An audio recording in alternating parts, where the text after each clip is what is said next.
Jubilee needs their mic taken away for sure, or their camera taken away. Why are they obsessed with platforming conservatives? This time they're platforming black conservatives. 20 black conservatives versus Amanda Seals.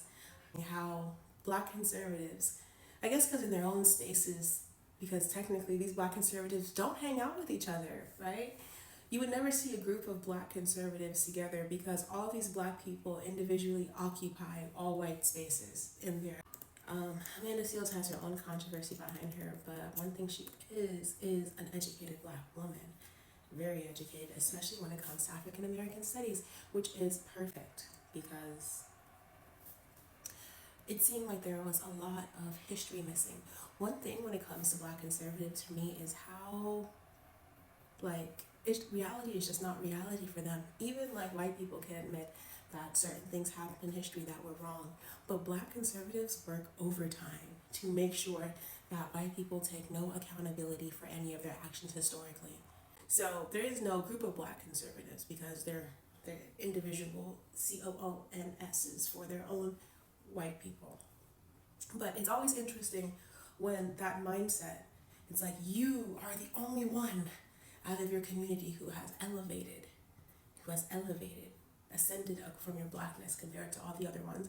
Even though you ask, like, okay, so like your parents, your siblings, your cousins, like what's that situation like? You're like, oh, well, yeah, they're all like, middle class as well. It's like, okay, so maybe the statistics and the numbers and your reasoning doesn't really make sense because not only are you not the stereotype, everyone in this room is also not the stereotype. Everyone you know is also not the stereotype.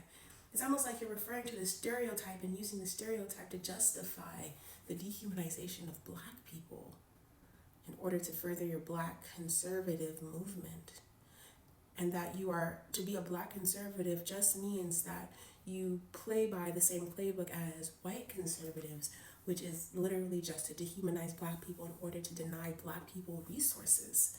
Second thing they're going to harp on for sure is black on black crime, because of course you don't call it white on white crime when it happens in white communities because that's where white people live.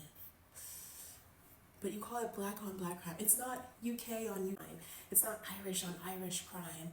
It's not Mexican on Mexican crime, but it's black on black crime. Not because black people live in black neighborhoods, but because black people are inherently violent and they're coming for your children. Well, they're coming for their children because black people just hate them so much. All they do is crime only exists in the black community if you're unaware. That's why all the black people are in jail.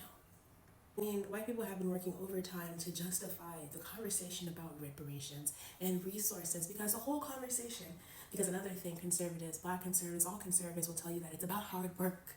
It's about hard work and it's about not needing resources. You don't need resources. You need to work hard. You don't need resources. You don't need anything. You just need to work harder.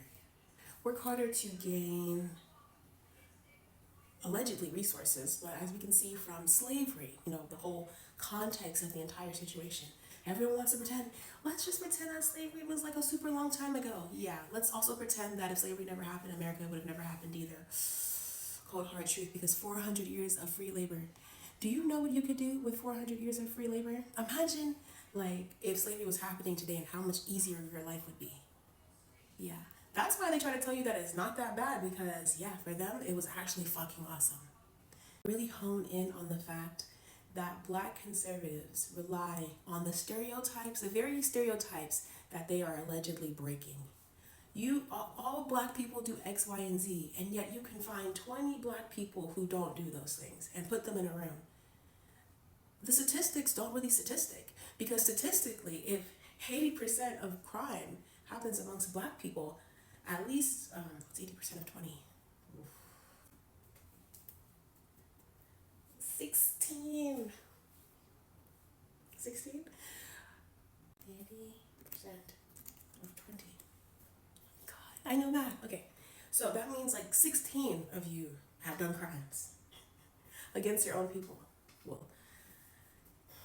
maybe the statistics are right because engaging in this discourse is definitely a crime against your people. So actually, it must be 100% of black people commit crimes against their own because that was an easy 20 out of 20 right there. Last thing I'll say is that it's always interesting how money is not the problem, but that it's always the first thing to be taken away as a solution. Interesting.